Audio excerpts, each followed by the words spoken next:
He read at least 5 books every week and wrote nearly 60 on a dizzying array of subjects. He enjoyed hunting, boxing, and wrestling. He was an amateur taxidermist, botanist, ornithologist, and astronomer. He was a devoted family man who lovingly raised 5 children.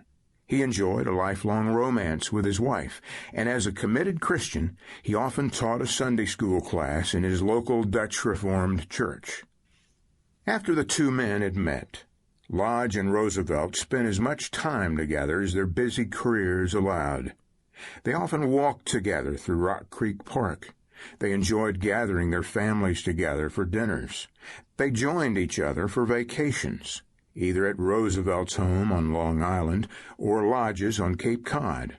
According to Roosevelt's wife Edith, the two men were like brothers. She said that they talked up a blue streak and often lost themselves in the deep canyons of their wild, intellectual pursuits.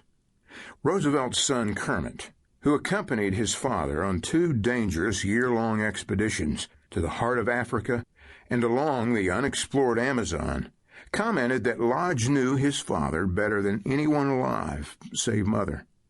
At some deep level, they were soulmates. Father would have assuredly accomplished much in his life, but perhaps the senator magnified and multiplied those accomplishments through his camaraderie, accountability, and encouragement.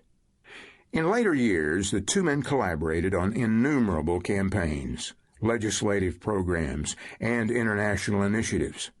But in 1895, just a few years after they met, they co-wrote a collection of historical profiles and vignettes, hero tales of American history.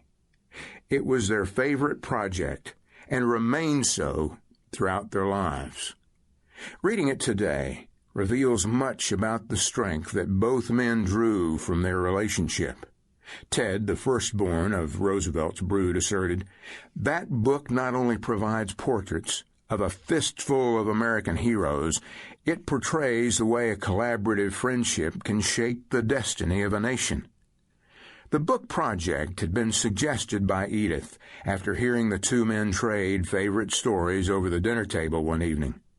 The men took up her challenge with glee. Throughout 1894 and the first few months of 1895, Lodge wrote 12 profiles, and Roosevelt wrote 14.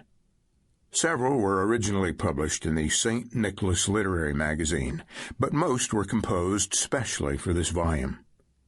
The men had gradually become convinced that most modern social and political agendas, which were more often than not ferociously alien to the founding principles of the West, generally demanded a radical and revisionist perspective of history.